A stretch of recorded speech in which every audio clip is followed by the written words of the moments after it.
Hey, it's Vincent Buddha, aka Buddha, and this is episode 16 of the 24 Down podcast. Thank you so much for joining us.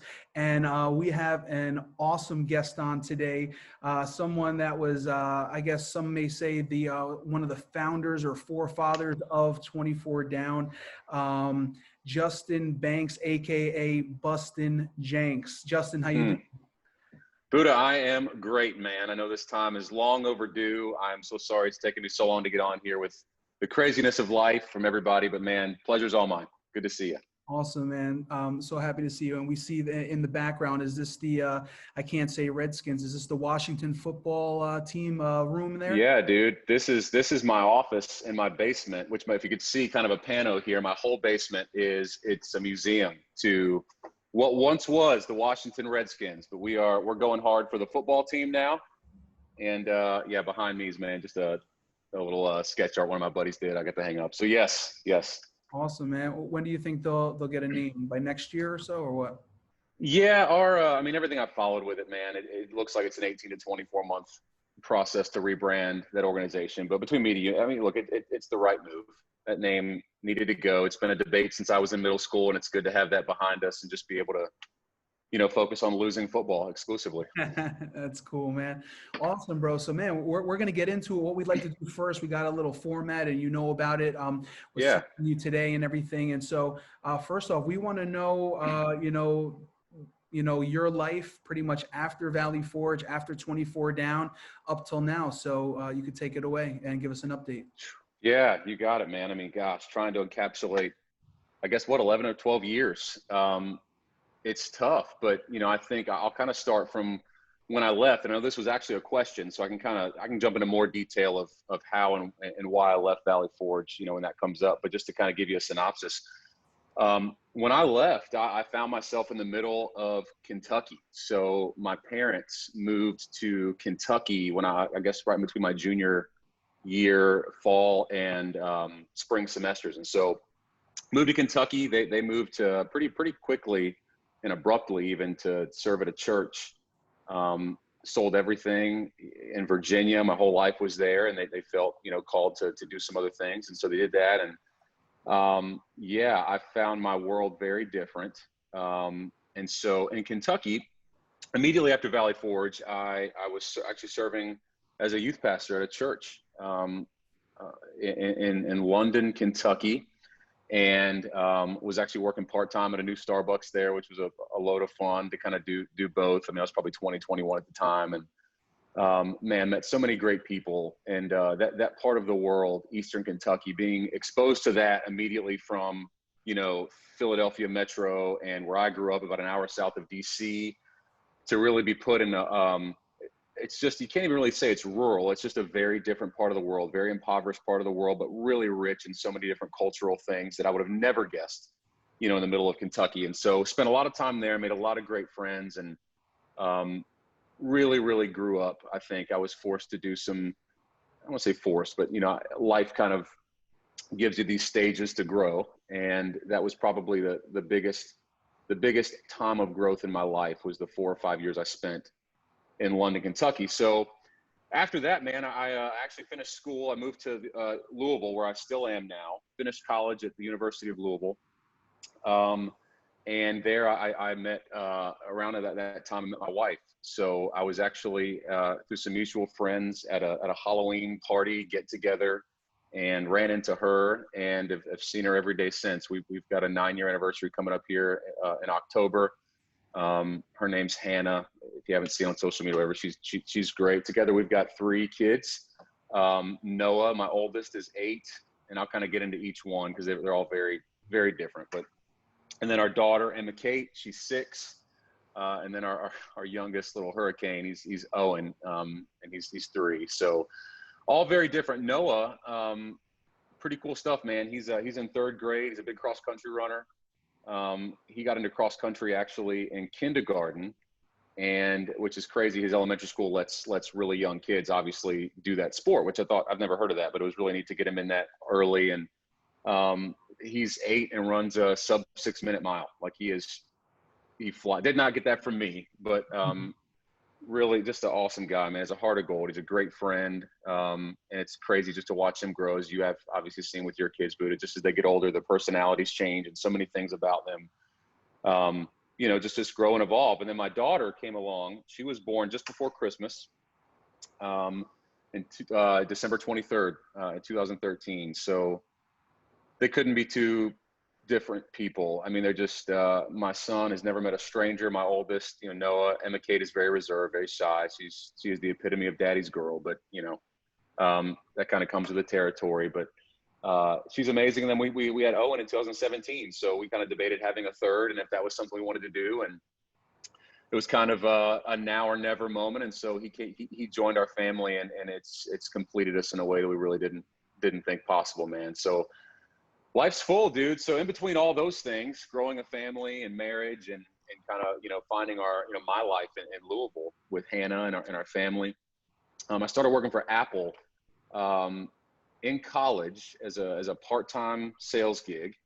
And almost 10 years later, still with them. I'm a senior manager at our location in Louisville now. And it's just been an incredible ride, man. I love the work I do. I love getting to lead teams, and for such an awesome company. It's been a really big part of my life. I take a lot of pride in that. And dude, still a big sports fan.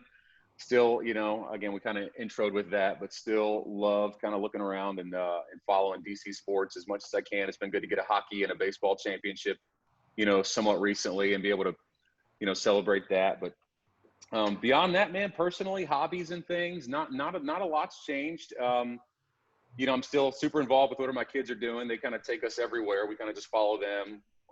Obviously, it's looked very different this year with COVID, but, in normal times, whatever that means. Very active with them in school, doing everything we can. We've got a great circle of friends here in Louisville. Her family has been amazing. We get back to Virginia. My parents have since moved back to Virginia. And so we get back and see them as often as we can, close to the same house we all went to that trip, which is awesome. But really, man, I mean, since then, I guess it could be kind of just two big buckets, really growing a career in a job that I love and growing my family. So love Louisville, love where we live, a lot of rich history here. Lots of really cool historic things, huge bourbon whiskey scene here, great culinary scene as well. A lot of really cool things in this town. It's almost a very, when you think of Kentucky, I'm sure a lot of things kind of come to mind, but Louisville is almost on its own island comparative to the rest of the state in a lot of different ways. Politically, socioeconomically, there's, I mentioned the culinary scene. There's more independently owned restaurants here than any city in America, which is really cool. So much great food, lots of really cool entertainment. The city really invests in, in creating that community. So really cool to be here. And obviously recently, it's kind of center stage for some, tough reasons for so many with the Breonna Taylor situation and everything here. So that's obviously been, something our community is moving through and healing through, right now. But that's me, man. That's kind of a synopsis of life after the Forge, and only about, a million other things that I probably left out. But oh yeah, no, it was a great update, man. Just some follow-up questions about your update. Like, yeah, bro, it was so abrupt, like having you leave. You said it was pretty much in the middle of your junior year. So yeah, you were pretty much there 2.5 years. And then it was like, whoop, like what helped you make that decision to go? dude, it was hard. Thinking back right now, and again, 33-year-old me would approach this very differently than 20-year-old me, but you live and learn. Yeah. So my parents, I mentioned they moved in that time span that we kind of covered. So they moved to Kentucky and just kind of started a new life, which was very, I don't want to say traumatic, but yeah, I mean, it was very different. I mean, we had never moved growing up. We had never, really right where our home was that farm with my whole family. We all, grew up on the same road, very Walton's Mountain-esque. And so it was a pretty abrupt change. Well, they moved, and I had an opportunity kind of in between, winter break. I was home helping them get settled, and I was in Kentucky spending time there, and I had a quick decision to make to serve at this church or not. That, and I had an in-between college situation that was in between finishing at U of L, and tuition was just substantially cheaper being in-state in Kentucky than it was at the Forge. And I had to make these decisions in 3 weeks. And Looking back, Buddha, I don't know that I would have done. I mean, obviously, hindsight's 2020, and I love the way that my life has turned out. But I would have probably been a little bit more deliberate about that decision if I had to go back. I would have loved to finish, at the Forge and graduate with you guys there. But it was abrupt, man. It felt abrupt to me. And, I think I probably had a little bit of an opportunity to take some of my friends along in that journey instead of just like peacing out. But, again, we had so much happening so fast. But yeah. No, yeah, man. It was like, and I'm not faulting you for any of it, but like it was just so abrupt, and it was like when we came back that semester, that spring semester, we're like, yo, where's Justin? And then I think somebody was like, yo, man, I just like the other day I saw him come and take all his stuff and go. I don't know if he's coming back. I was like, yo, people were like, why didn't he say bye though? And stuff and everything. Wow. Yeah. I mean, I thought, Jesus, I don't remember all that. I would hope at least said bye to some folks. I don't remember getting my stuff, man. I don't even remember doing that. You may have had left stuff. I don't know. I don't remember that, but yeah, I was like we did miss Gosh, you. it was so quick. Yeah, not, number one, we were really good friends. All of us were like brothers, and then, to lose our star, running back / wide receiver / defensive linebacker, off our team. But by that time, we were kind of done playing football. I think that probably was my senior year. If it was your senior, then it was my senior. You were a year ahead of me, yep. Yeah, and so we were done playing football because we'll get into that later about the concussions and the broken. Well, dude, I remember. I mean, even we can dig into that soon. But I remember. I mean, even the last few games we played were, man, got a little ferocious. Yeah. So it was some good times, but then we were like, nah, we saw the things that were happening. We can't really do this. We can't pay these bills. But yeah, man.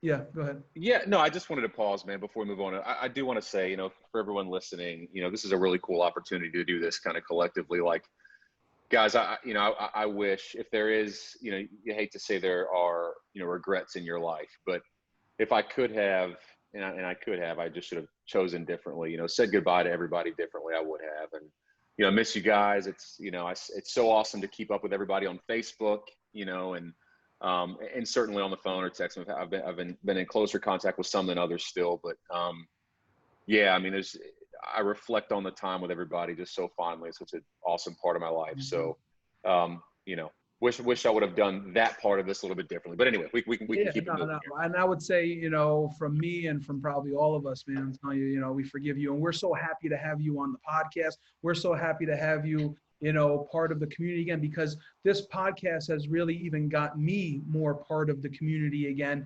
And, there were a couple, maybe 1 or 2 reunions or Zoom calls, and I didn't even make those, man. So I also have to apologize for that. But like, there's kind of like, where it started with me there in my freshman year, and then into you guys. And then, Hat kind of kept it going when we left and stuff. And then it kind of died, after Hat pretty much, Josh Hatmaker. And so, but now it's really revived and the community is coming back. So it's a really awesome thing. So I thought it was awesome that, you got on this podcast as well. So that's awesome. Yeah, me too. So when you went to University of Louisville, what did you major in there? Organizational leadership and development. So I was able to finish it online, man. I went to Eastern Kentucky University in between those two. And when I moved here, I did that. Actually, we were pregnant with Noah when I decided to finally finish, which I'm glad I did. And so, man, my wife can remember this. It was work all day. I was working at Apple and Starbucks at the time. I was able to transfer a store in Louisville. And so I was, I would go to Starbucks, 5 a.m., open the store, work until 1, come home, eat lunch, try to take a little bit of a nap, go to Apple and work 2 or 3 to close, and then do schoolwork all night. So, thankfully I had a lot of work already accomplished from Valley Forge and EKU. I didn't have a lot left, but it kind of made sense to move all that into this degree. And so whether I use it or not, I don't know. So much of my job is independent of probably what you would apply to a degree to. It doesn't really fit in that bucket. And, Apple puts a lot of premium on other things. But, I'm glad I finished. U of L was a good experience, even though it was distant and remote. Cool school. Again, at that point, I was 24, I think, when I when I finally got around to finishing, my bachelor's degree. So, but it was good. It was a good experience. Professors were great, very different in that sort of community coming from Valley Forge.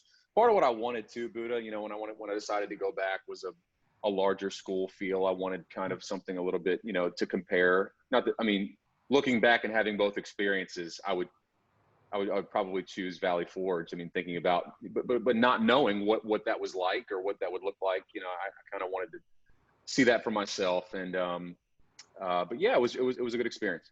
Cool, man. Awesome. Yeah. I mean, Pete tried to do that and then he got sucked back in. So, Oh yeah. Yeah. So ministry, you did ministry pretty much, after Valley Forge, you were doing youth ministry. Where does ministry and your faith stand today? That's a great question, man. I thought this would come up. So we can take this as deep as you want, Buddha. We'll try to, but this is a pretty layered and nuanced thing, as we grow and we learn. But, as far as vocational ministry, that is not a part of my life right now. Serving at a church on staff or whatever that looks like.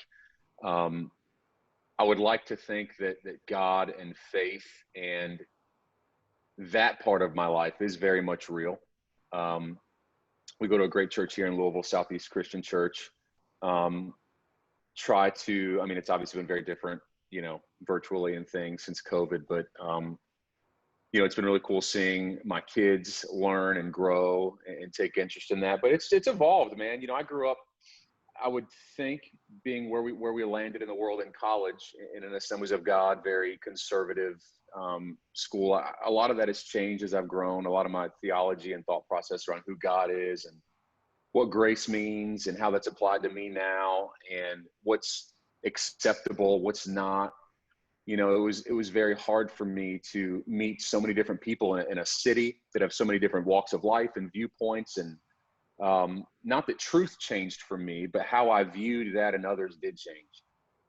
I had to become a lot less judgmental in my life. I had to become a lot less, what's the term we use, legalistic or works-based in how I viewed people. And honestly, that actually, as I moved from that, I actually got very angry at the church. I got very angry at, I don't want to say my upbringing because I wouldn't trade that. There's a lot of great things that I learned and how I was raised, to view God. But I had a period in my life where, really after I moved to Louisville, that I don't want to say I wanted nothing to do with it because I never felt that way about God or my faith, but I felt that way very deeply about church.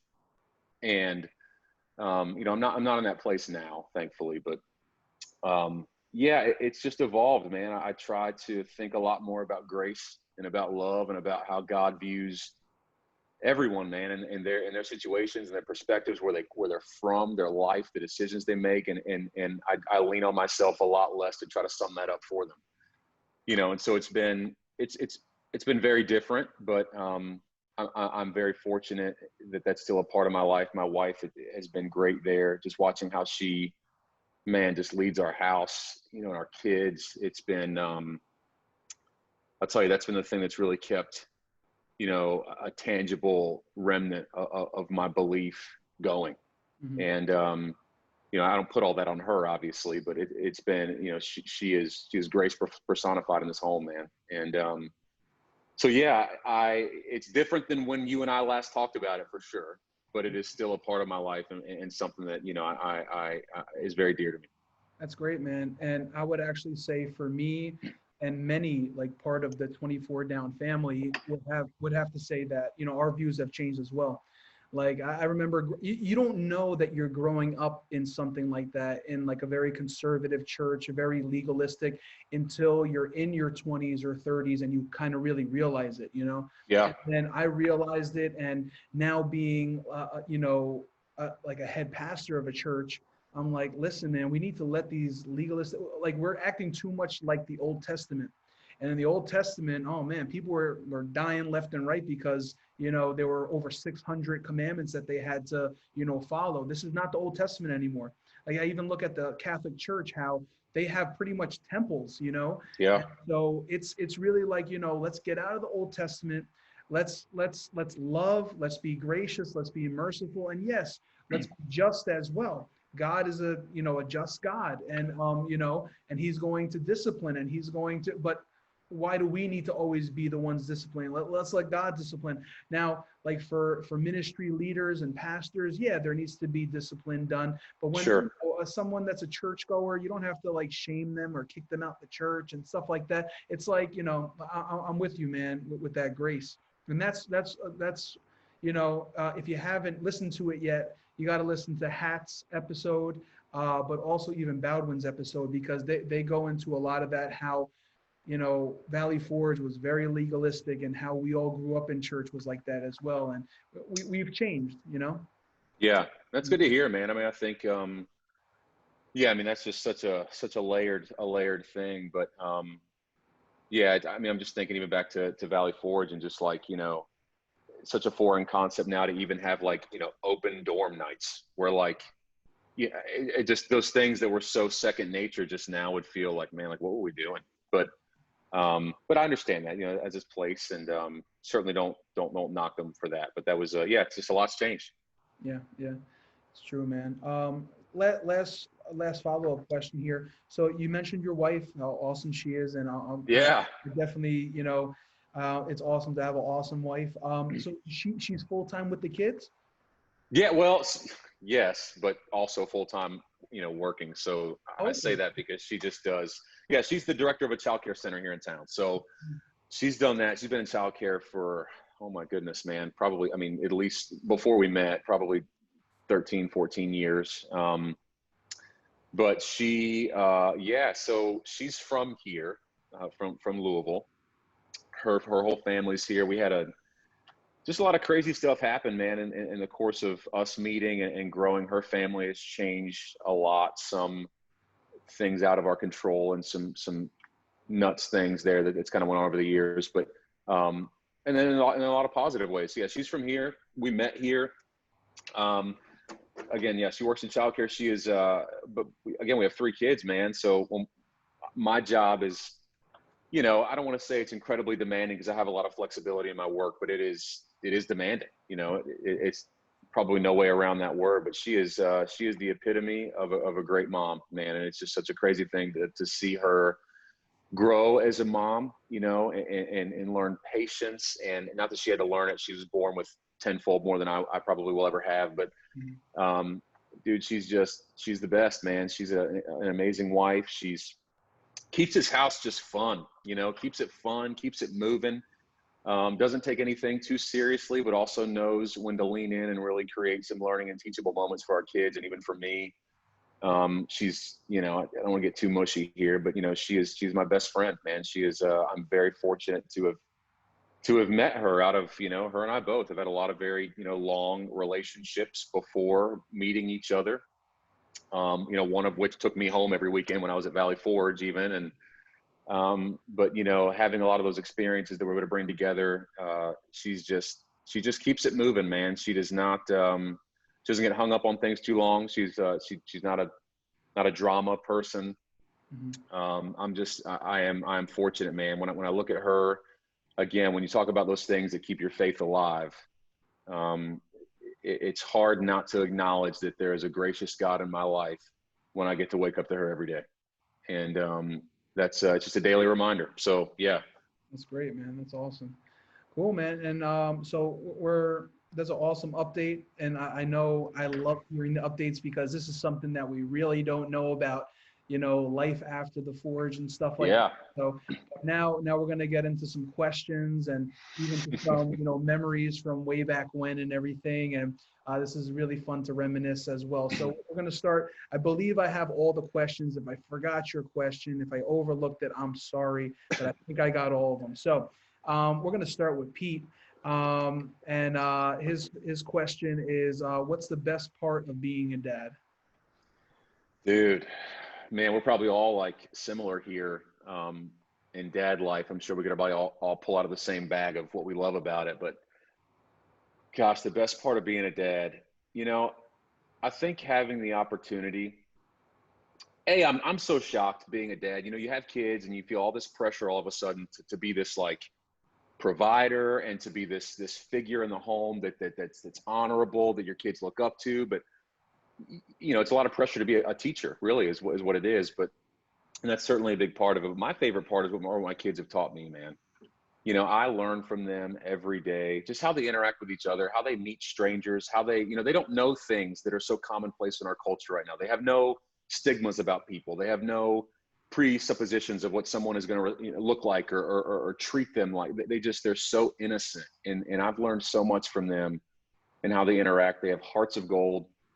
So I'd say my favorite part of being a dad is just, you know, every day. And I would say too, man, like, dude, they just forgive. Mhm. Like, they forgive. I've messed up so many times as a dad. I've lost, you know, I've probably raised my voice at times I shouldn't have. I've, you know, I've told my kids to go play in a room. I'm trying to focus on something when I should have probably invested in them in that moment. Just the things we all go through in day-to-day life, but just seeing how quick they bounce back, you know, and they give you so many chances to be better the next day. And then it pushes you in your life. It pushes you in your life to be better.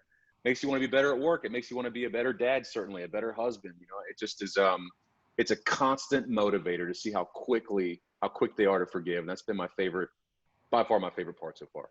It's cool, man. He has a couple more questions, but I'm thinking of you. I'm thinking of your family, your kids, and we have kind of like the same, almost the same ages, but it's kind of reversed where you have your son that's 8. I have my daughter that's 8. Then I have my son that's 6, and then I have another daughter that's 2, and I know you have a 3-year-old. So we're Dang, yeah. same thing, man. You're there, man. Yeah. Yeah, So yeah. you know all about it. Yeah, man. He wants to know, and you kind of alluded to it a little bit. What's your biggest challenge? What's the biggest challenge about being a dad? Yeah. I mean, yeah, I think it's probably lost somewhere in that previous answer, but you know, it's just not enough time in a day, man. There's not enough time in a day. I mean, if you ask like how much time, how much of you do your kids need or deserve in a day? And you would ask for 48 hours in a day, you know, to exclusively devote to them because they're our future.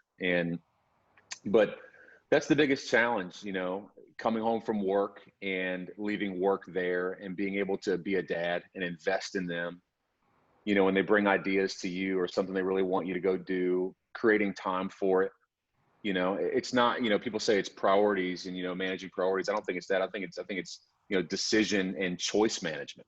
Mhm. Like, it's choosing to be there. And I'd like to think I do a decent job of that, but you know, I think at night, you know, you're laying in bed and kind of just reflecting on your day. I do that often. And you know, if there's anything I want back, it's more time with them and the ability to be more present, you know, and not let stress or whatever's kind of in your life dictate that. And you know, sometimes I just wish that I just had more time. That's the biggest challenge. There's just so many things. Again, work, friendships, you know, obviously marriage, you know, and fitting that in this huge picture. And so, yeah, man, just some more dedicated time. Cool, man. He has another question. Do you still get teared up during worship at times? Yeah, dude. You know, it's funny. My wife always says like the only time you cry is when you're like listening to a worship song or when that happens. And it's funny that, you know, whenever I feel very distant, this is cool. We're talking about this happened to me today in like a grocery store parking lot. It's hilarious. But you know, whenever I feel that part of my life is waning, or that, you know, we feel distant, or that my life is so different or disaligned, you know, something will happen. You know, I'll put on my iPod instead of going to, or my iPhone, or Apple Music. And instead of going to a radio station, my library will come on and a worship song will play. And you get sucked in, or I'll have somebody send me a song, or, you know, even certainly in, you know, in church services. But, you know, worship has always been that time above everything else. It's always felt most real to me. It's felt most real. You know, I have a hard time, you know, I look at, you know, preaching sometimes and some ministers. And again, I don't sit and just judge people on, you know, on pulpits, but, you know, there's a lot right now in the climate that our church is in. It's very, you know, it's very dynamic. It's about, you know, saying a lot of buzzwords and rhyming a lot of words and doing all the things that get people, it's just, you know, it's almost unbearable at times. But worship has always been the most genuine part, I think, of my relationship with God. And so that's a long way to answer your question, Pete. But yeah, definitely. No, but it's good. I've never had that before. Even as a kid, um, like I would be in church and be like, so we would sing all our songs. And in our church back then, it was like 45 minutes of praise and worship. It was a 2-hour service, 45 minutes of praise and worship. You would think it was like a black church service, but it wasn't. Yeah. So you would have like 45 minutes of praise and worship, and then like after the offering, you would have another song. And I'm like in my head, didn't we sing enough, you know? But then I started to really like fall in love with worship and really feel the Holy Spirit and feel God there when I became a pastor, when I became a lead pastor. And it was because like the first 2 years of me and my pastorship here, I felt like God was trying to kill me. Mm, But after the 2 years, I found out he was just trying to make me stronger. So there has been a lot of times where I've cried through worship, especially after those 2 years, because mm, um, it has given me thick skin, but it's also given me a softer heart as well, because you need, I think, both in ministry, you know. And if you haven't heard this song yet, I cry every time it comes on. You got to listen to it. Have you heard of? Have you ever heard of Hills and Valleys by Taryn Wells? I think his name is. I have not, but I'm gonna write that down right now. Yeah, man.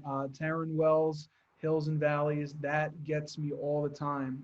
But yeah, you should give it a listen. And because you usually would tear up, maybe you'll tear up for that Yeah, one. it's a big cry fest in my Yeah. car tomorrow. So Yeah. yeah, thanks, dude. Yeah. He has one last one. This is Yeah. a funny one. Do you still put on polos once in a while and pop the collar? Oh my God. Did I still do that at the Forge? You did it there. Every once Man, in a while, Pete, but I think it was mostly a joke, but I think you did do that. I would like to say, man, like my fashion sense, it wasn't at its worst at Valley Forge. It got worse when I left. But yes, thankfully I do. Pete, I do not. No, I don't. I only own one polo. I never wear it now. I try to dress as normal as a boring dad in my 30s as I can right now. There will be no popping of any polos. I don't do anything trendy. I try to be as low key. I wear Crocs now. Big fan of Crocs. Nice. But yeah, I just no, absolutely not. But man, I did not. Thanks for bringing that just nightmare up. Yeah, man. I remember you guys got really into like American Eagle, was it called? Or Dude, we worked there. Nate and I worked there for a semester. We yeah, got some discounts and like yeah, again, like man, to think that I had a job there, it's just bizarre. But like he'll know if he tunes into these, man. Those soundtracks that played while we were there, whenever those songs come on the radio now or something, it puts you right back into KOP Mall, just doing it up. yeah, man. He also says he misses you, and so we're gonna go on to a next set of questions by Carl Wolf, or AKA Wolfie. If you could have, and this is a running question now Yeah, in the last couple. If you could have one building at Valley Forge besides 24 named after you, which one would it be and why? dude, that's tough. Or maybe a field. Yeah, I mean the field would be nice. But what was the place called that we like hung out? It was like kind of the not the calf, but it was the back porch. Yeah, yeah, Yeah, we spent a lot of time there, man, hanging out and chatting, had some good conversations back there. So that's probably, I mean, yeah, other than 24 down, obviously it's where I spent 99% of my time. But I would think that's probably kind of what was a go-to that meant a lot. That in the gym, man. We went to the gym so much there. If like has that been renovated since? I've been there. It was like maybe 3-4 years ago, and they didn't do too much with it, but the floor looks really nice. That's about it. Yeah, dude, the late night workout sessions, man. Those were a blast. So one of those two places probably. Yeah, man, cool. He has another one. What 24 down moment would make your sports highlight reel? Sports highlight reel. So is he looking for like a specific sporting event or like any event that we would just throw in a hypothetical reel of like this is a really good time? Either or. I think that would be. Okay. Yeah. I don't know, man. Pete running into that light pole I mean, it's devastating. I'm not making, but I mean, in the moment, I mean, it was so loud. I'll never forget that. I remember when we pranked Sam. That was oh my gosh, dude, I still like my side hurts laughing about that sometimes. Mhm. One of those moments has got to be like it, one A and one B for sure. Yeah, man. I'll throw in the Patriot Bowl. We just dominated, bro. Oh, dude, yeah, the Patriot Bowl was great. I When we almost saw that trophy for the first time, no, Yeah. it was good as ours. Now, I can't remember. I don't know when they started it. I don't know which year we were in. Did we play two? Were we like back to back We were champs? back to back. Yeah, Okay. back to back. Yeah, we ran it back. They Awesome. the first year we did it, I remember. Yeah, they brought it up. It was like during like a fall semester orientation or something. And I can't remember who it was. It was one of the assistant basketball coaches, I think, brought the trophy out and was like, and then we're just like salivating, looking at this thing, like this is real football competition, and it's going to happen. Yeah. And but yeah, that was a ton of fun, man. Yeah, man. We went undefeated, man. We didn't lose at all. It was almost like playing against little kids under 10 years old. Like that's how it felt. I don't think there was ever like an actual game where we thought we were going to lose. I don't think so. The one, man, I remember when I went out with one. I got a concussion. I think I ended up going to the doctor. Yeah, I yeah. remember just running back to the huddle and like looking down at my feet, wondering why I was wearing cleats. Now that one was a tackle one, right? It That was a was, tackle one. That way, yeah, yeah, that wasn't the Patriot Bowl. That was like one of our tackle games. that was on the Pee Wee football field, I think, and that was really scary, man. Because I remember you asking me questions like, because you knew the plays as good as Nate did, and we all knew the plays, and so for you to ask me a question about the plays, because I think you and him came up with the plays, so you were asking me where you go, left or right, and in the play it was right or something, and I was like, yo, why is he asking me this? And I told you which way to go, but then you went the other way also. Yeah, and I think I ran the ball 3 or 4 times after I'm out of my mind. Yeah, yeah, yeah, So, yeah, I yeah. had to go. Yeah. But in that same game, so you got a concussion and didn't you sprain or break your ankle?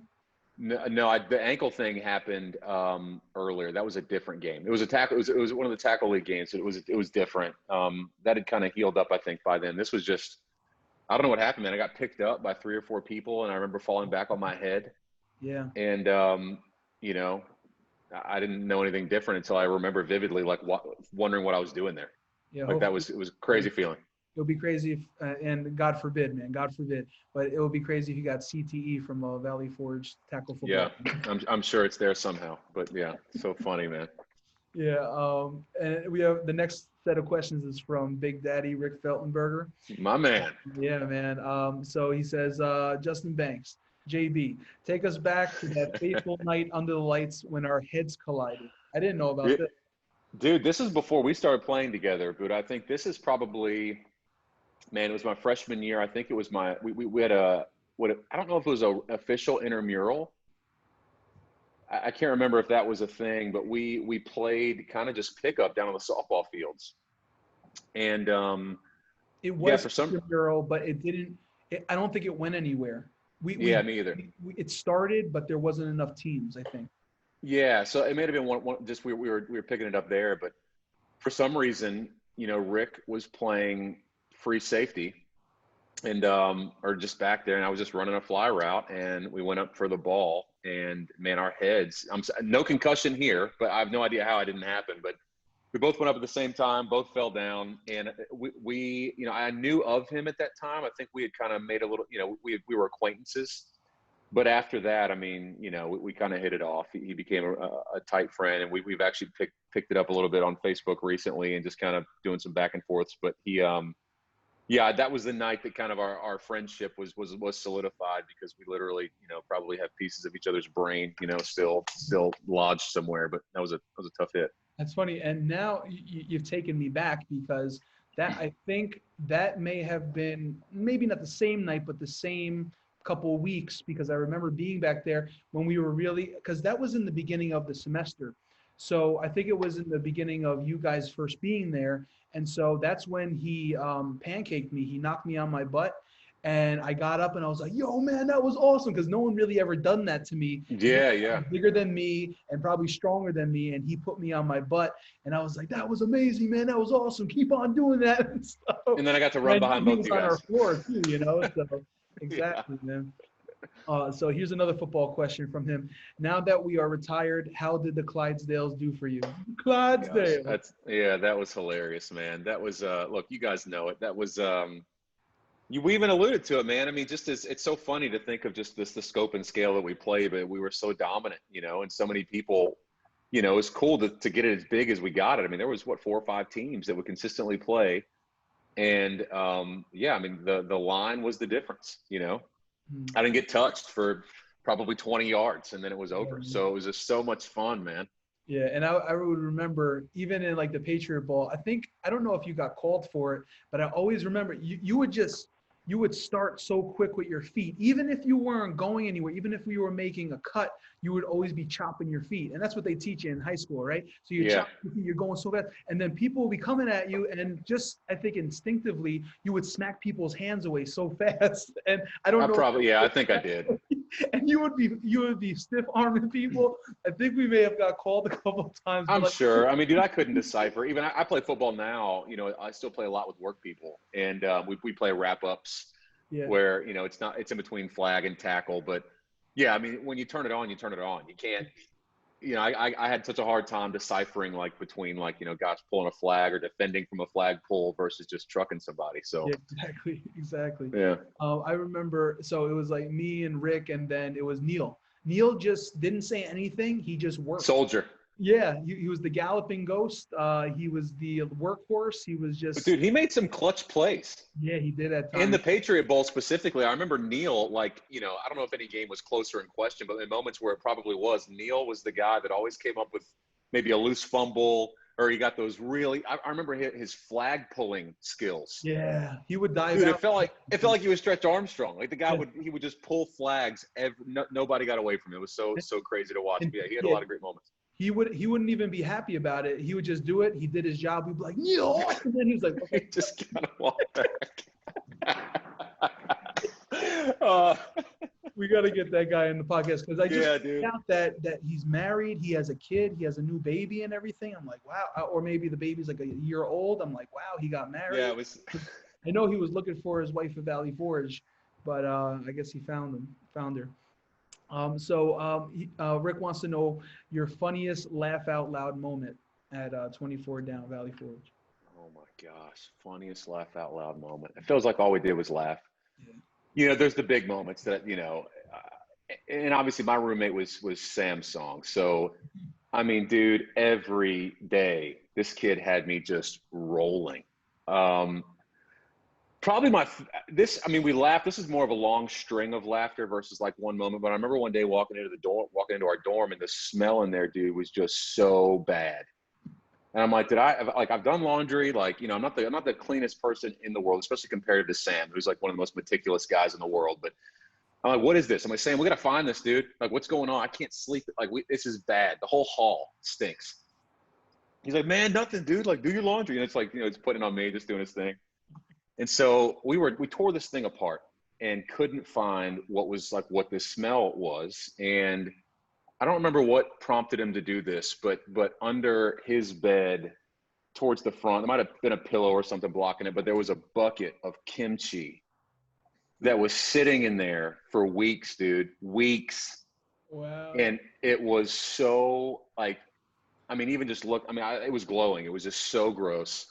And so, man, like he went off about that. Still tried to blame it on me, like as if I went and bought that and like planned. I mean, it was just we laughed forever. That was probably one that I remember. But obviously, there's millions more. Getting pranking Sam with the icy hot is one that'll always be inappropriately at the top of my list. But tons of fun stuff. That's probably one I remember though. Yeah, man. Remember he loved R&B music, and he would just Brian sing. McKnight, baby. I went to bed to Brian McKnight every single night. I still have to put it on sometimes, dude. I mean, it's hard to fall asleep not listening to Crazy Love or something, but he loved R&B. Yeah, he kind of, for me at least, he kind of fell off the face of the earth. I don't know where he is, what he's doing. Have you heard from him since Valley? I texted him. I actually texted him recently, about 4 weeks ago, probably last month, just catching up with him a little bit. I think he's still helping Pastor Jacob in like somewhere in Philadelphia. I think still like somewhere in the greater Philly area. I think he's still there. Really involved in church. I think he said, and don't quote me on this, Sam, if you're listening, but I think he's a children's pastor there. And so he's a big, he was telling me that he was trying to get me into PC gaming. He's a big gamer still, which is cool. So, he's actually visited me in Louisville about a year after Hannah and I got married. We hung out a little bit. So, yeah, so we haven't kept, we haven't kept as close as I would like to, obviously, but he hasn't, I've kept tabs. That's cool, man. Yeah, let him know for all of us that we have a podcast and we would love to have him be on it. Dude, he's got to be on it. Yeah, he definitely does. Ryan Frizzell too. I also told him about it. He's like, dude, I got to get on. So Yeah, definitely, man. Um, Big Daddy wants to know what's your favorite Big Daddy moment, and he says hush dog. Not sure what that means. Maybe you do. it's just, yeah, it's kind of a little inside like name we still call each other. I don't even know where it came from. Rick, maybe you can remind me, but dude, Rick, me and you, dude, some of my favorite memories, man, we would go at Christmas time to KOP, and he and I are both like, really huge Christmas fanatics. We love all the like, hallmarky, just the most cliche, like basic Christmas things in the world. And so, dude, we love like just going there. We go shopping for our significant others at the time. We'd go there and like, do like really weird stuff. We'd like, he was a big cologne guy. I was too. So like we had that, like, we'd kind of sneak off, not to get made fun of, and go like, try some colognes.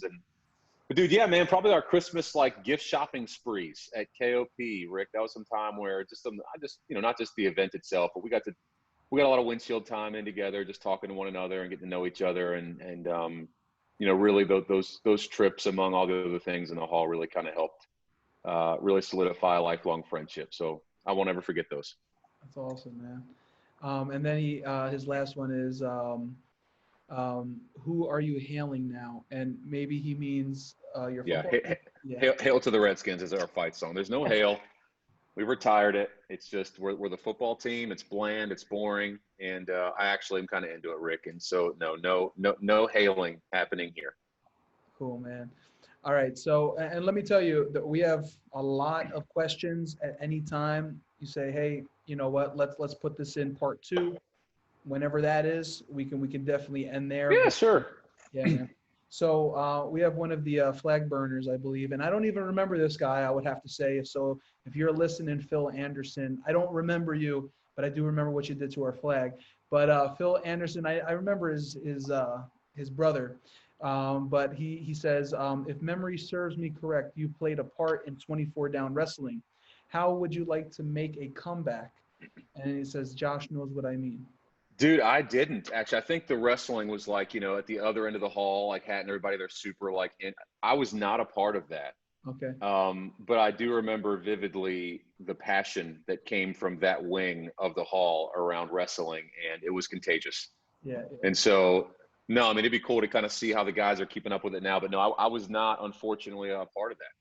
Now, let me maybe rack your memory. Maybe you weren't part of this crew, but I remember Nate Canfin became a part of it for 1 week, and we actually did not invite him back because he was really hitting us, and he was punching us and hurting us. And we said, bro, we're doing this for fake, man, and why are you hurting us? Were you part of the Bentley Federation, or was that just Nate? Not me. I was not a part of that. What was that though? Just give me like the elevator speech. So we had the 24 Down Association, Wrestling Association. And so he was coming in, Nate was coming in from another federation, pretty much, the Bentley Federation or something like that. So he was coming in, and it was like preppy boys, and the collars were popped, and that's why I thought about you, and maybe he was as well. But they came in as preppy boys that were like, rich kids and stuff like that. But yeah, this is actually a real role playing that happened. Yeah. I don't remember any of this. Yeah, that's hilarious, man. Yeah, and you know what? It may have happened on the weekends and or just really late at night. I'm not sure, but yeah, crazy stuff. Yeah, crazy. That's funny. Okay, Francis, one of our set of twins, he says, who were all your roommates? It was just Sam. Yeah, it was me and Sam the whole time, dude. So I remember walking into the dorm. And so I made the decision to go to Valley Forge very late in like the decision-making process. I decided to, I was actually going to do something entirely different and wanted to go to get a university college experience. And so my parents were like, all right, well, choose a Bible college, because I wanted to, pursue youth ministry. So Valley Forge is the closest AG college. So signed up, and I was really late in the process. So I remember walking through the hall. Everyone was already moved in. I walked by you and your first roommate. Why can't I remember his name? Tom Fadden? No, not him. The one Van Hussey? No, it wasn't Van. I don't know Van. Walk me through. Yes, it was Walter. It was He Walter. was never my roommate, but we were really good You friends. guys just hung out? Okay, Yeah. so I remember walking by you guys, and you were playing Madden. And I'm like, dude, this is my end. Like, everyone here is probably going to hate me, but I've got to make it with these guys. They're playing Madden. I have a little football connection here. But I kept moving to my room, and I remember walking in and seeing Sam for the first time. Obviously, we could not be more different people ever. I mean, we just could not be more different. And so, I'm like, this guy probably thinks I'm just the biggest hick in the world. Like, and he still called me a redneck the entire time.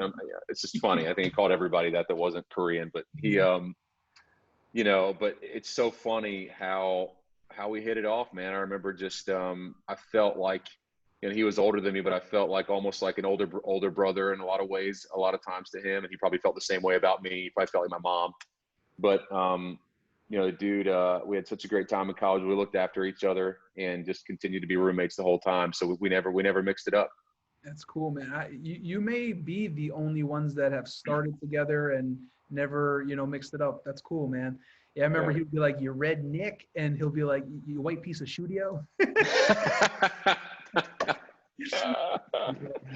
So many more, dude. Great, man. And then we already did answer this because I brought it up in the update, kind of. He said you left college very suddenly and unexpected. Yeah. How was this? And we already answered that. And then he says he always wondered, what is your favorite football team? And obviously, What a guy. What a softball pitch. Yeah. And, man, it was heated because actually, just to let you know, and no, this is not like big news, but I watch no sports whatsoever. I'm not a fan of any sport. I like playing the sports still and playing with my kids and stuff, but it was taking so much time to watch a Giant game, a Knick game. I liked LA as well, the Lakers. And I was like, I'm just going to stop. And also what also made me make that decision was my kids pretty much monopolized the TV. So, once I had kids and, my daughter was telling on me that I was watching football to my wife when she would come home from work, but it really wasn't a bad thing. But then I was like, you know what, I'm just not going to do it. And then Netflix came along, Hulu came along, everything, without all the commercials and stuff. So I was like, you know what, I'm just not going to do it. And so I still get like either Giant shirts or Met shirts from my mom. And when I wear them, I go out and people start talking to me about the teams. And I'm like, no, I probably just say, they're like, oh, did you see the game last night? I'm like, yeah, man, it was great. It was great. Something like Just that. got blown out. Yeah. Yeah, right. Yeah, man. I remember though, back in, Valley Forge days, it was pretty much the NFC East. We had that, with me. Yeah, I mean, everybody's a Philadelphia fan. You were Giants. Nate, big Cowboys fan. Yeah, man. It was fun going back and forth, and it would get pretty heated sometimes. And but it was fun times, man. He has one more question. He says, do you remember any fun stories about all of us staying at your place for the weekend? Dude, that was so fun. Yeah. I remember we went camping, and dude, so many fun things, man. We hung out. I remember we played paintball, I think, at some point during the day. We did it, whenever we went camping a bunch as a group, but we never used tents. I remember Nate actually introducing me to the idea of camping just in a sleeping bag around a fire. I'd never not used a tent. So wow. Yeah, we dug a fire pit, the back of my parents' property right by a creek, and hung out, shared some great stories, cooked some food over the fire that night, and then played paintball the next day. That was a lot of fun. And, I remember Sam, as we were all getting de-geared from playing, was so mad that he didn't get to shoot anybody, that he unloaded 2 shots at right on my back 10 feet away, and then took off. He just preemptive strike, and then just jetted. But yeah, I won't forget that either. But yeah, it was such a great time, man. I remember we all went down another time when it was snowing. And you remember that trip? That was a lot of fun. I remember going down and brought my parents' van up, and we all just took off to Virginia. It was a lot of fun. Yeah, it was fun. Yeah, tons of great times.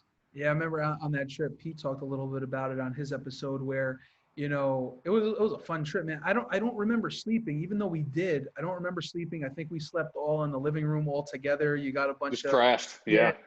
And I remember that it was my first time having like real like homemade Southern like iced tea, and then we had something called fatback and beans or something like that, and never Beans had and fat, but yeah. yeah, yeah. And then like you had a hot tub, and we were in the hot tub, and I It's think freezing cold, yeah. and it started snowing, and there was about Yep. 2 or 3 inches of snow on the ground, and we like hopped out and like did like belly slides down Down the hill, oh yeah, yeah. yeah.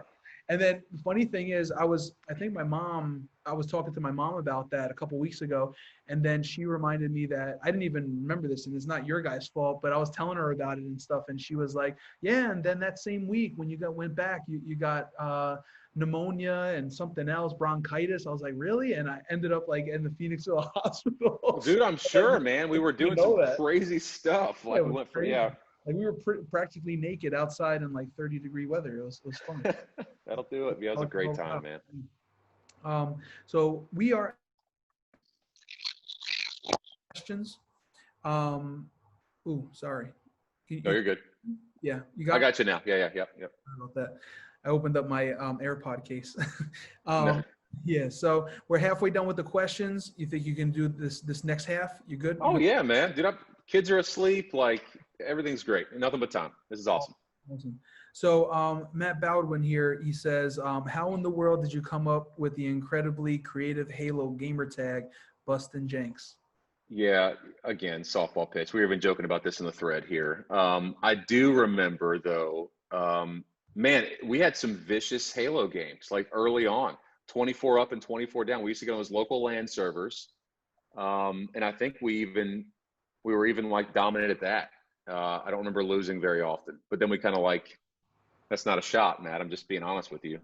But we had a great time, man. So I forgot how often we played that my freshman year, and probably led to many of my awful grades that year. So Yeah, it was a good time. I remember just going late into the night. I also remember not that late whenever we would even play it sometimes during the day. Daytime, man. Yeah. Yeah. I remember you were the sniper king, bro. I remember Yeah. that. I could never snipe like that. I was probably, mediocre player. I liked playing, but I would get just like killed, man. But like, I know that Matt got like so much better over the years, and I remember like the twins getting so much better, and they talk about going to tournaments and almost going to tournaments and stuff like that. But yeah, we had some. It was fun. It was fun to play with people like outside your room, because I don't know if that was before online playing, but that was I remember thinking, like that was like the biggest LAN party, we'd ever had. It was really cool, all kind of tapping in there like that. But yeah, man, I mean, from a video game standpoint, I was really into that for a while. And I guess my skill set in first person shooters just stopped at being a great sniper. I know everybody's playing what's Warzone right now and Call of Duty and all these things. And I never got better at anything else but that element of that game. So I'm pretty terrible at what everyone's playing now, just because I haven't developed any other part of my game but being able to snipe in those games. So same thing, and I don't have a like a gaming system right now or anything, but I only really like Madden and Halo. That's all I like. That's all I really care about playing. But I don't play anymore these days anyway. yeah. Yeah, and Andrew Kindler's next. Andrew says, do you coach or do anything with sports these days? Yeah, man. So I've coached as often as I can. I mean, there's anywhere from like formal to informal.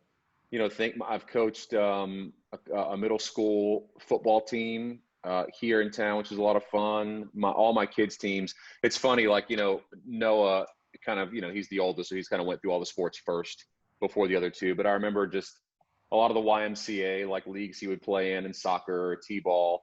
I would endo facto end up being the coach, even if I didn't sign up to be, because I couldn't stay away that way. And they're like, you just do it. So, I coached a lot of those. I actually currently now I'm as funny as this is, I've never thought of myself as a runner, but actually I'm a coach on his cross country team for Bates Elementary here, which is a lot of fun. I mean, it doesn't really involve a lot of me needing to do. I mean, I run now often, but not near as much as this kid does. But it's just cool, kind of to work on the drills with him, and so, I mean, he's really talented, and so being able to be a part of that. My daughter runs now too, so. Yeah, currently I'm coaching him across country. So That's awesome. That's great. And then his last question is, when are you getting your 24 down tattoo? Dude, Andrew, look, I got one tattoo in when I was at Eastern Kentucky University, and I mean, it's whatever. I don't regret it, but I probably won't. I probably won't get another one. If I had it to do again, I wouldn't have. Yeah. But if it's this huge thing, maybe I can get persuaded to do it. Yeah. I mean, I have one as well. I got one. I don't know what year it was, but they're my thing is they're so expensive. If you really want something good, they're very expensive. It also hurts a great deal for me. I feel all of it. I felt like I was being crucified. Yeah, me too. It's I tough. got a cross on my arm, and I felt like I was being crucified. And I was like, I'm doing it for you, Jesus. And I just can't, in my mind, make the decision to take money and to put ink on my body when I have to pay bills and take care of a family. I don't know. And I'm not saying that to anyone else, like, Sure, sure. a bad person, but it's like, I can't do that right now. It's like, it's the reason also I have a minivan and not like the coolest car that I can have right now and stuff. So I don't know. Once my kids get a little older, maybe I'll get one or something when they're out the house. I'm not sure. Yeah, yeah, I'm with you, man. It's just one of those decisions. I mean, yeah, I mean, certainly all those things that you mentioned go into play there, but it's just I don't know, like you just have, I feel like I've got to, there's always pressure to have this like creative mind around it and like do something that you're really going to love and be proud of forever. And, I just, putting that emotional energy into that right now would just be tough. But yeah, maybe the 24 down tattoo could be the next. Yeah. I just bought my shirt today. I just bought a 24 down podcast shirt today. So Oh, when nice. I went out there, yeah, because I was like, yo, I'm gonna be plugging this thing at the end of this podcast, and I can't be a hypocrite. I gotta buy Yeah, one. you got to wear the merch. Yeah, Yeah. right before you got on, I bought it. So Matt Matias has some questions, and you kind of touched on this a little bit as well. What was it like living with Samsung? I learned, and he says he learned a lot about Korean culture living with Young. Remember Do Young? That guy. Yes. Wow. Did he ever try to feed you rice in your sleep? Gosh, no, he didn't, but probably other things. I did, I think you can kind of look at this in a vacuum now, so many years later, where you didn't appreciate it as much in the moment. But yeah, it was such a crazy immersion for probably both of us into a culture that, I still find so amazing. Sam, to address the first part of the culture, Sam's one of the one of the best people on planet Earth. The guy's just one of just the salt of the earth people, just heart of gold. And learning that about him and seeing how much he cares about others, and just his heart to serve, and not even just in ministry, but just to serve. I mean, everywhere. The guy would just be the first to step up to do something. He's just a really, really disciplined guy that way. And I was honored to spend the time of my life I was with him. But the culture piece, yeah, I mean, I went to church with Sam often, in Antioch and Philly there, and met, Pastor Jacob through there. And so, gosh, even just kind of talking about it now, I haven't really given it a ton of thought until now. Very, I guess, thoroughly introduced to at least, aspects of Korean culture. And so, food was awesome. I still remember going to, I don't know if you went with us, the first time I went to a Korean meat buffet. No, That was, oh my gosh, dude, still incredible. And I look for those in any city I get to travel to now. But just, the cuisine was awesome, but just the people, man, are just really, really special. And Sam certainly was kind of my closest link to that world. And yeah, just a really special time. Very fortunate I got to be his roommate. yeah, man. I don't know how many times they would do it, but I remember even with Walter maybe started doing it before you guys got there. But I know Walter and Samsung and Josh Lee, they would make the rice. They would, with the seaweed and the sesame seeds and the sesame oil, the soy sauce, like they made it just so good. And like I remember there would almost be like a line outside, like trying to get in to get some of this food. And I remember those days, man. Those are awesome. Yeah. So he has one more here. It says, did you know that you were on MTV Pranked with Buddha, Nate, Big Daddy, and Sam? Dude, not until years later. So, I mean, I found out about that. Gosh, I mean, this is probably, I don't know if I was living here in the city yet. I was in Kentucky, but how wild is that? No, I did not know. Who submitted the video? someone told, it may have been Matt, it may have been someone else, I can't remember, but I remember like I was actually, I was on my like anniversary or something, like maybe 2 year anniversary after being married. And we were at the hotel, you know, about to, you know, get jiggy and whatnot. And then like we're receiving calls and texts from certain people saying, did you know that you were on MTV pranked and stuff and everything? We're like, what? And then we find it. And I'm so excited. Like me and my wife are sitting on the bed, not saying anything to each other, watching this. And then I'm like, in my head, I'm like so proud of myself. I made it on MTV. This is amazing. At the time, I'm a teacher. I'm a 5th grade teacher and I'm a children's pastor. And Oh yeah. my wife, and so I'm like, I go over to her after it's done and I'm like, hey, did you see that? And she's like, you better not be proud of what you just watched. And she just have it. I'm like, no, this is good. This is going to relate to my kids, you know? It's so funny. It's like, no, Yeah. you were on TV touching your junk and the whole world saw it. I was like, oh, okay, when you put it like Well, that. no one saw the junk. I mean, it was just, yeah. Yo, remember I was like, we were rubbing it, and then you were like, was it me or you or me that was like, rub that crap? Yeah. Dude, it was the only way to get him. Yeah, I mean, Yeah. just the prank was just epic, man. I mean, just to try to like, I don't even remember what we said it was, but I remember we were like, dude, Sam, if you put Icy Hot like on your junk, it is the best feeling. It's the best feeling in the world, man. It's literally like, it's euphoria. You got to make this happen. And he's like, no. And so we're like, we'll do it too. And I think like, you know, what do we use? Like we just put some like freaking hand lotion in our hands. Like, oh my gosh, dude. And just, yeah, that guy's reaction was, the screams were, I mean, I still laugh about it, but no, I didn't know till years later that made it that far. But, you know, if we're famous for something in our lives, I guess, you know, might as well be that. Exactly. It's fun times. Were you ever part of the getting all into one bathroom and doing the Icy Hot thing? All No.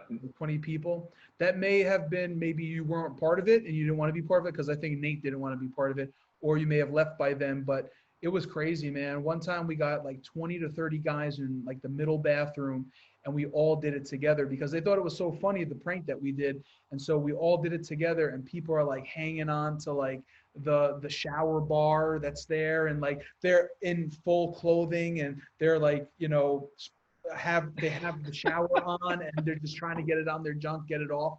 It was so funny. It's on my stick. Oh. I get off the stick. Dude, I forgot all about that stuff, man. But no, I probably would not have been a part of the large group trying to do that. But Frank and Sam was awesome, man. Exactly. So I have some questions for you, and I was just thinking of this while we were talking because I'm not sure if you ever did. I mean, we all had beef with other floors as a floor, but did you ever have like beef with someone at Valley Forge, like bad blood or anything? No, I mean, I remember like there was, you know, the floor, the 24 up, you know, kind of football rivalry. And I remember like Miles and Rocco and those guys, you know, like, you know, Up, yeah.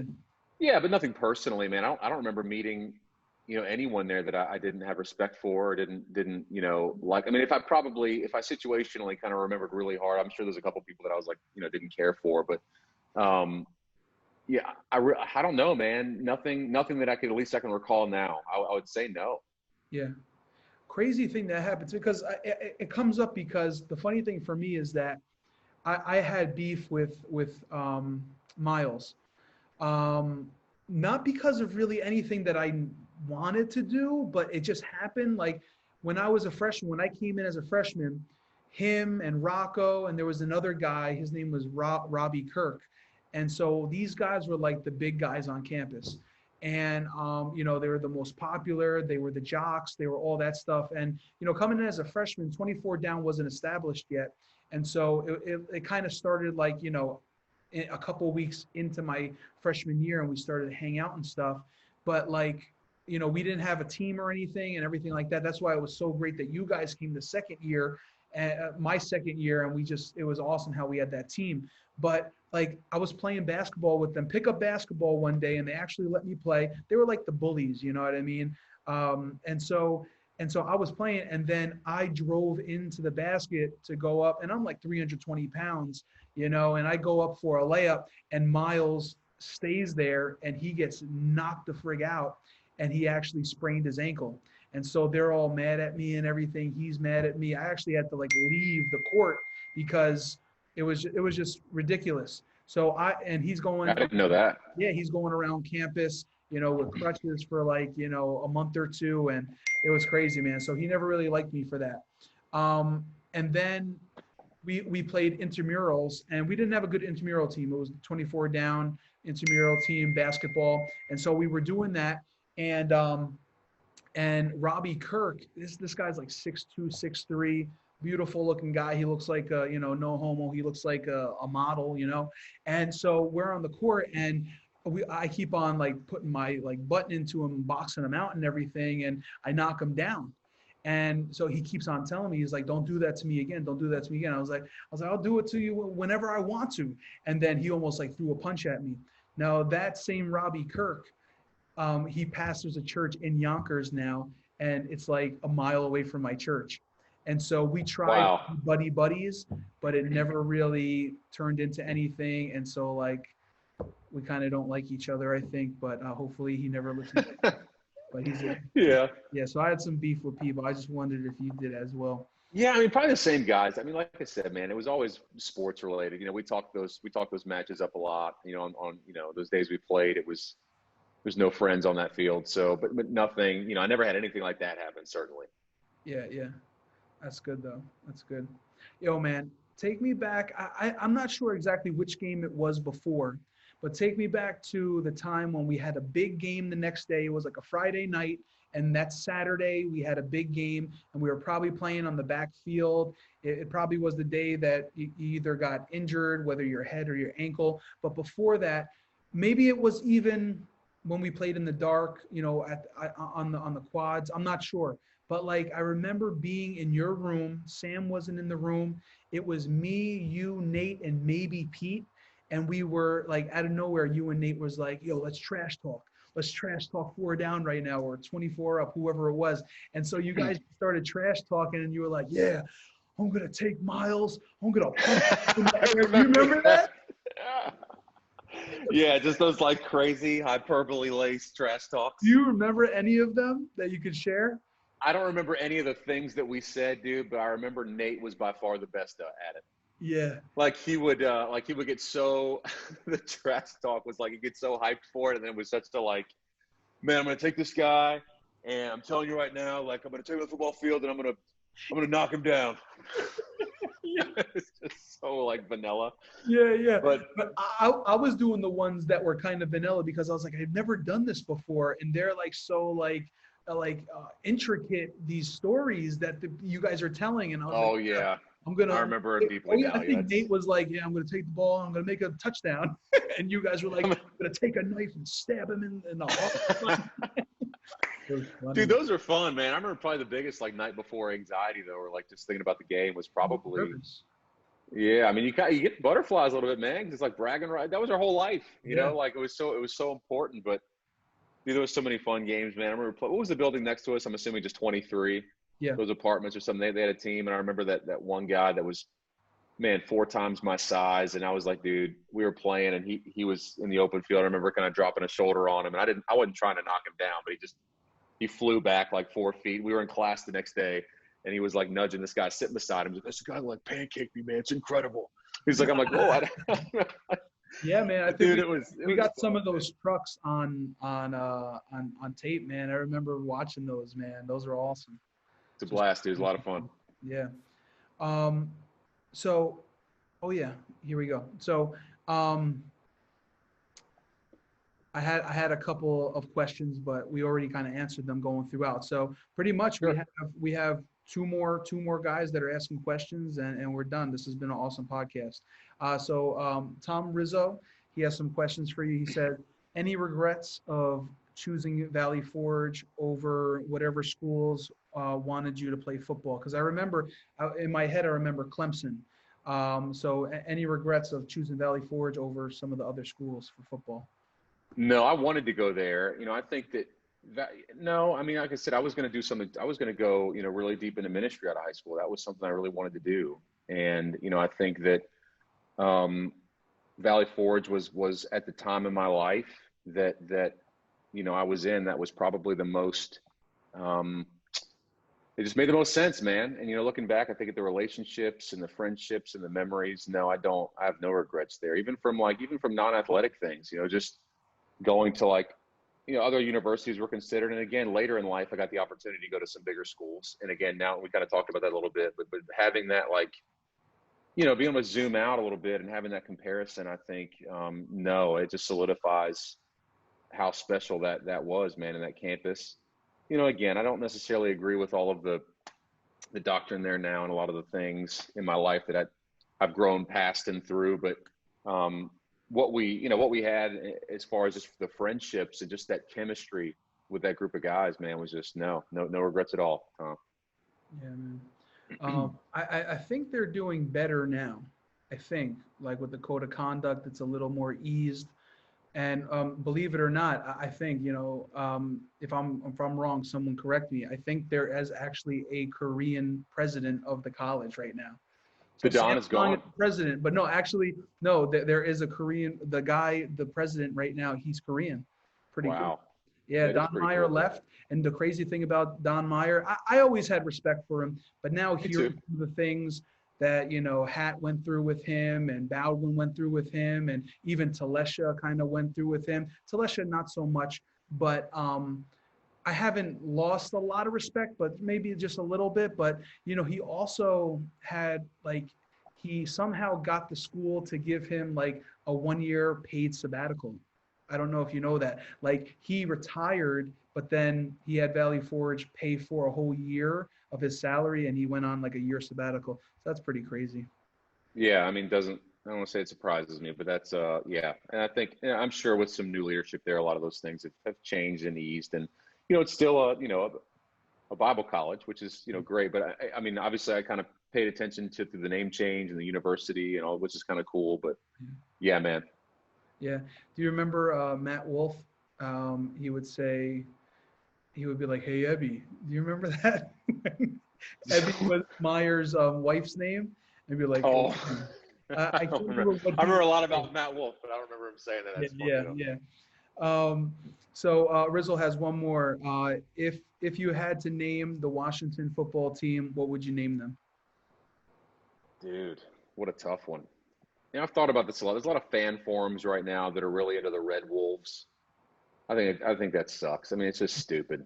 There's the Red Tails after the Tuskegee Airmen, which would be kind of cool. The uniform concepts there look good, but it still doesn't really stick. It's hard, man. That's why I just kind of like football team, because, when I think, the team has meant so much to me outside of the name controversy. When I think of the Washington Redskins, I think about going to games with my dad when I was a kid. I think about my grandfather watching, after church, going right down to his basement, fixing the antenna because we had to get it manually, and streaming in the games with him. And yeah, it just has meant it's been so much of a part of my life, really through every phase of my life. I've had this deep passion for, that football team. And so I almost kind of like just it being called the football team.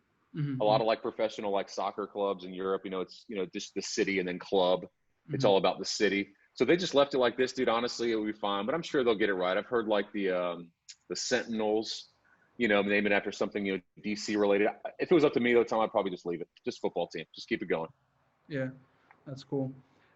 So yeah, Josh Hatmaker, which is pretty much the creator and founder of this podcast. He wanted to say a little something to you. He said, this is what he says. I wasn't as close with you as other people were, but I always appreciated the interactions we did have. I consider you one of the founding fathers of 24 Down, and something that stuck out to me about your personality was you would always have everyone's back and bleed 24 Down as much as anyone else. I always appreciate that characteristic of you. Hope everything is going well, and I can't wait to hear this episode. So. Hat, that's awesome, man. Thanks, dude. I appreciate those words. And, I know that he and I weren't as close, but I do remember laughing a lot with you, Hat, and just kind of watching. I think it's so cool, man. This is what was so neat about that floor, is that, there was so many subcultures amid this, broader camaraderie. And we had people that I listened to Rizzo's episode and just, really his music passion, and then, the wrestling thing. And then, you have, obviously the kind of the sports theme and guys are really athletic and love to do that. And then, and then everything else, man, it was just really, it was a really cool place to be. And we kind of all had that same umbrella of being a part of 24 Down that we got to express ourselves through. And so I thought that's really special. Thanks for the words, Hat. Awesome. Anything else you want to bring up? Any like big moments that we haven't talked about or anything like that? Oh man, any big moments there? We've really, but this has been so cool because there's so many of the things that even that we've talked about that it's just the first time I'm pulling from that memory bank in so long. Life just moves so fast in that part of my life. It's kind of crazy. I would just say that, it was so, the way that I left Valley Forge, and I kind of alluded to this, it wasn't without regret. And so a lot of it, not the memories there, but a lot of that part of my life and that era of my life, I've pushed off because it was like, man, that was tough. I had some regret there. And so naturally human nature is to kind of push that to the peripheral of your mind and just keep moving on. And so, and I realized, over the years, as I've kept in touch with some people and followed different people, and certainly through this podcast, that, that wasn't the right approach, man. And I think that, this has been such an awesome skip down, and I wouldn't even say memory lane, just a lot of foundational, like just parts of who I am have come from that campus and from you guys and from those friendships, even, those 2.5 years of my life. But man, like what a jam-packed time. What a jam-packed time. I don't have anything crazy to share. I remember something really funny though. Do you guys remember it wasn't funny to me at the time, but like, do you remember when we used to have those, like, I don't know what it was, but we'd have like prospective students that would come and like, we would have to like, yes. So that happened one time and I went home for a weekend and some kid was in my dorm. And I remember coming back on a Monday or Sunday night, whatever it was. And that Monday I had an email from Student Life. I can't remember who the guy was that was in charge of that. Really respected teacher on campus. But he's like, hey, I need to see you in my office. I'm like, all right, like what's going on here? One of these kids, dude, like I left my computer, had pulled up this like crazy inappropriate website on the school's network. Mm-hmm. And I remember getting like questioned about this as if it were me and having to answer for like what, I mean, that was insane, dude. That was a big panic, like sweat moment because that was so like, obviously for a lot of obvious reasons, that was such a big deal there, like modern web activity for a lot of things.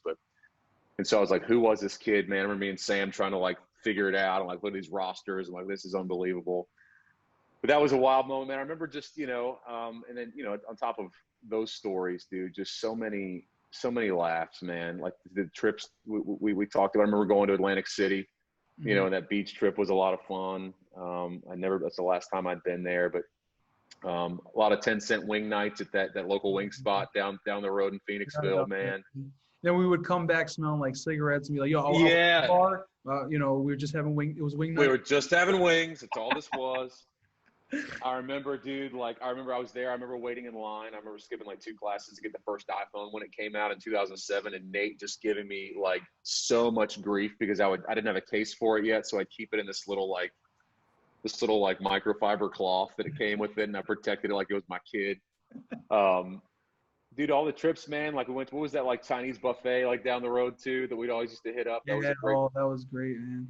So much, just all those, I think it's the little things, man, that really stick out to me, my time there, all those little moments that obviously were really, really big in the grand scheme. So, man, nothing that we didn't cover, Buddha, but thank you for, for taking the time to do this. Yeah, man. No, this was definitely, this is like a treasure for me. This is something that, I'm so selfish. Like I like doing this and I love talking to you because we had a big connection, back in the day and everything. So I definitely, if I wasn't hosting this, I would definitely be a co-host, but I sometimes get selfish and say that I don't want to, host or co-host because I want to listen to it. I want to listen to it the first time. But the funny thing is one of the ones that I co-host, I listened to it and I was like, yo, it's even cool listening to it after. So I know people are going to enjoy this, and thank you so much for coming on. I'm going to have you just 1 or 2 sentences or more parting words. But before you do that, let me just put in some podcast plugs. You can get to us through any of these means: Twitter at 24 Down Podcast, 24downpodcast@gmail.com. You can get a shirt just like I ordered one today, and I'll be wearing it when it first comes in at storefrontier.com/24down. Also, you can get to us through our Facebook pages at 24 Down or 24 Down Podcast, and also our YouTube channel. We are putting our podcast on our YouTube channel, and any awesome content that we get coming our way from the old days. And so, and we're looking forward to getting together soon, either on Zoom or even in real life for a reunion. So, but Justin Banks, you could take us away. And thank you so much once again for joining us. And this was just an awesome conversation between two friends, and I know people are going to love it. Yeah, man. But again, just I would thank you and for Hat, man, like for putting this forum together. This is so cool, and I haven't checked the subscribers to see really how broad this reach is. But even if it's just us at 24 Down, I think it's so awesome. I'm going to commit to going through the archived episodes, and I've listened to a few, but not all. And certainly after this, I want to make sure that I take time to do that. But I would just say to everybody, tuning in, that we spent time with at the Forge, man. Like, I miss you guys. I think of you often. I would say, don't hesitate to reach out after this. Social media, even, find a way to get my number out there. If you want to just text or call, I'd love to just catch up and kind of hear some voices, and close a lot of this gap that time and distance has kind of created since our time together. And again, but I would just thank you, man, for being an awesome host, and for this chance to connect and to share a little bit about what's been going on with me in the past, over 11 years now. So awesome time, man. I appreciate it. Awesome, man. Well, that concludes it. Thank you so much, Justin Banks. And anyone that hasn't been on the podcast, you got to get in contact with us. Best way to do it is through the plugs that I just said, but especially through Facebook. Get in contact with Josh Hatmaker, Vincent Buddha, myself, or any of the other admin. But yeah, thanks so much, Justin. 24 Down for life, baby. Absolutely, man.